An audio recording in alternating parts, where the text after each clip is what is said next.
मेरा एक बेटा है, मैं उसकी कसम खाती हूँ सर, मैं झूठ नहीं बोलूँगी सर। मेरे साथ हुआ है, प्रिंसिपल ने मेरे साथ में करा है और यूँ कहता तू पैसे दूंगा। अब जब इसने दोबारा करा मेरे साथ में, मैं कहाँ तक सहन करूँ सर, मेरे से बर्दाश्त नहीं हुई। ये एक महिला है, ना जाने ऐसी कितनी महिला हैं और कितने टीचर्स भी होंगे उस स्कूल में और बहुत सारे स्कूलों में जहाँ पर कि प्रिंसिपल मनमानी करते हैं। इन्वेस्टिगेशन से सब कुछ साफ हो जाएगा, लेकिन कुछ तो है इस मामले में, ये हमें भी लगता है। आप देख रहे हैं पारदर्शी सफर। नमस्कार, मैं राजेश गर्ग, पारदर्शी सफर से।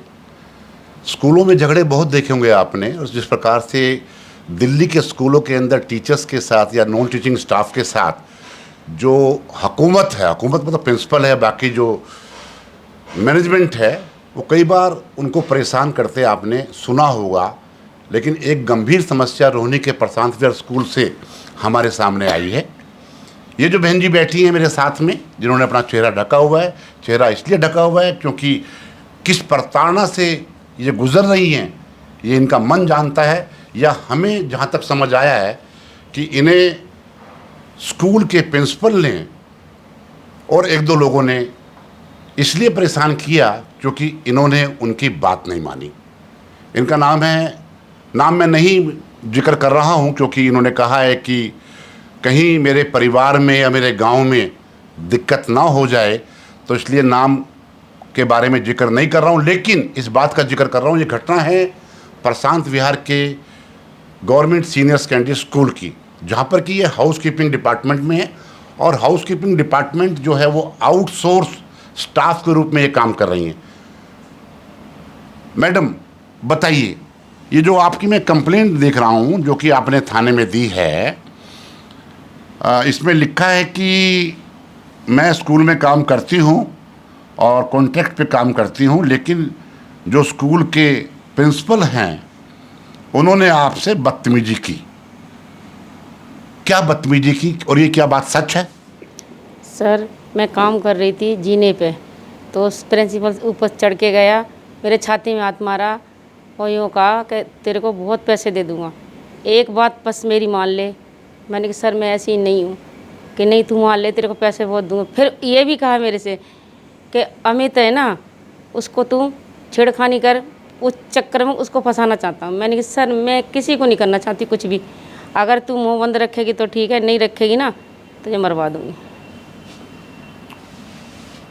ये कोई महिला इस बात का यदि जिक्र कर रही है तो छोटी बात नहीं है। प्रिंसिपल साहब का मकसद भी स्पष्ट हो रहा है कि कोई स्कूल के टीचर हैं, वो चाहते थे कि ये महिला उन पर आरोप लगा दे किसी भी तरह का, छेड़खानी का या बाकी किसी मामले में उन्हें फंसा दे, तो वो प्रिंसिपल इनकी मदद करेंगे और वरना इनको बाहर कर देंगे। ये घटना कब की है? ये अगले मंगलवार की है सर।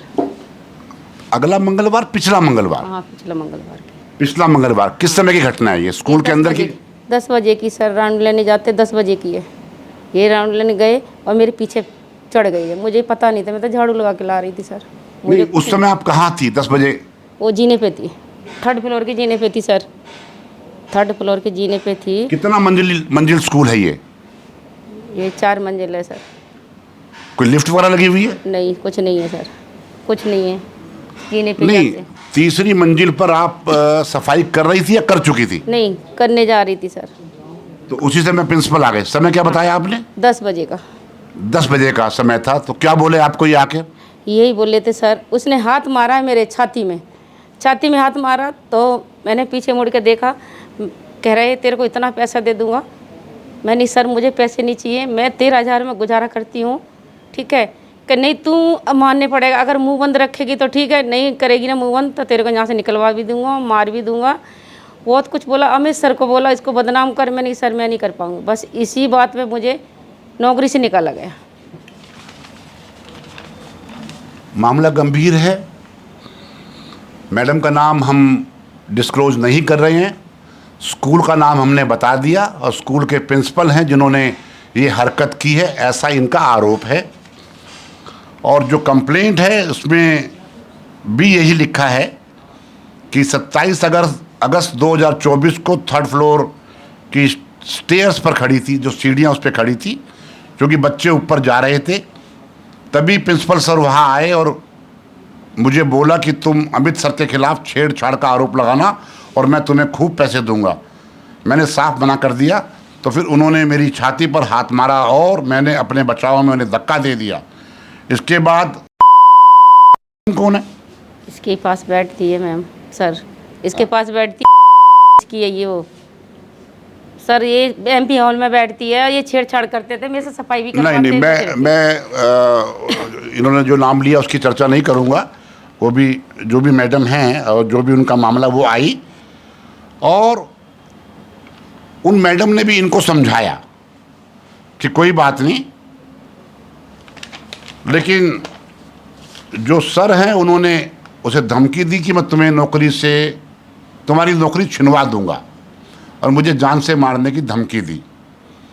कहीं आप माफ़ करना, देखो इस तरह की कंप्लेंट बहुत सारी आती हैं हमारे पास, लेकिन कुछ झूठी होती हैं। कहीं आप किसी के बहकावे में तो सारी बात नहीं बोल रही? नहीं सर, मेरा एक बेटा है, मैं उसकी कसम खाती हूँ सर, मैं झूठ नहीं बोलूँगी सर। मेरे साथ हुआ है, प्रिंसिपल ने मेरे साथ में करा है और यूँ कहता तू पैसे दूंगा, सब कुछ करूँगा, बस तू बंद रख। वो दिन में 11 बजे वहाँ से चली गई, मेरे को हाथ पैर फूल गए, घर चली गई मैं। मलिक सर को जो स्टेज मैनेजर था उसको बता के मैं घर चली गई। दूसरे दिन मैंने बताया ऐसे ऐसे मेरे साथ में हुआ है। मैं डर गई थी, उसने डरा दिया मुझे, तुझे मार देंगे, ये कर देंगे, वो कर देंगे। बस मैं डर गई, इस बहकाव में आके बहुत डर गई थी सर मैं। मतलब इससे पहले तो कभी ऐसा नहीं हुआ ना आपके साथ? सर 15 दिन पहले करा था इसने मेरे साथ में घटियाई, तो इसने माफ़ी मांगी थी मेरे से कि अब नहीं होगा ऐसा कुछ, ऐसा बोला था इसने। फिर मैंने कुछ नहीं कहा, तब भी मैं दब गई, गरीब आदमी क्या करूँ, अपनी बदनामी होती है। तो अब जब इसने दोबारा करा मेरे साथ में, मैं कहाँ तक सहन करूँ सर, मेरे से बर्दाश्त नहीं हुई।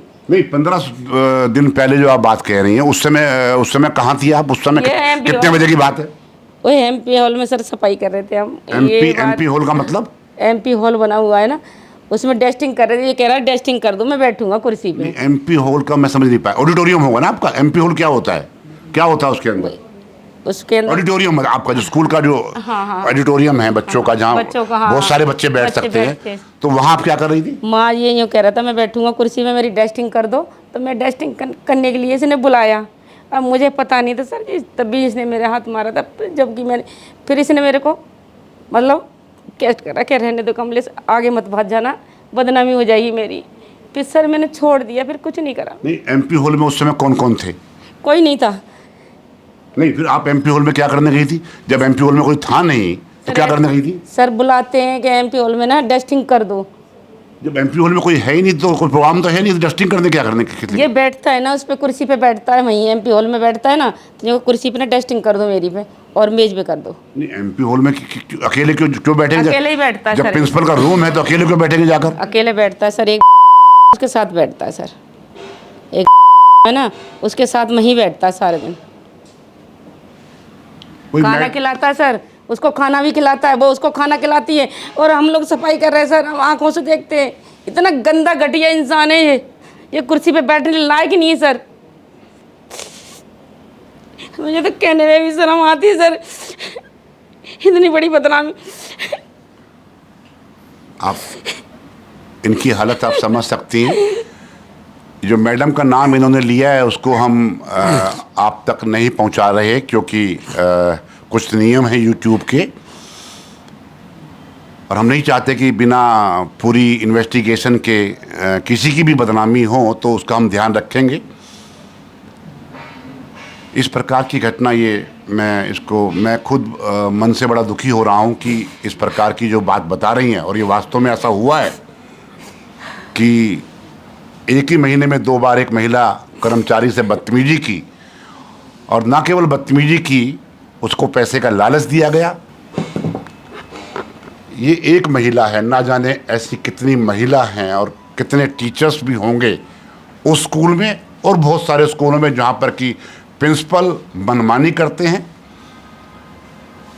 हम कहना चाहेंगे एजुकेशन डिपार्टमेंट को, और एजुकेशन डिपार्टमेंट के जो डिप्टी डायरेक्टर हैं उनसे हमने बात की, प्रिंसिपल से भी हमने बात की जो कि इस बात के लिए बिल्कुल मना कर रहे हैं। साथ में जो एस्टेट मैनेजर हैं मिस्टर मलिक, उनसे भी हमने बात की, जिन्होंने बताया कि हाँ, घटना घटने के तुरंत बाद उस महिला ने मुझे बता दिया था। सच्चाई समय पर आपके भी सामने आएगी, इन्वेस्टिगेशन से सब कुछ साफ हो जाएगा, लेकिन कुछ तो है इस मामले में, ये हमें भी लगता है। इस वीडियो को अधिक से अधिक शेयर करें और अपने कमेंट जरूर लिखें। आज बस इतना ही। मैं राजेश गर्ग पारदर्शी सफ़र से आपका नमस्कार करता हूँ, धन्यवाद करता हूँ। जय फौजी, जय हिंद।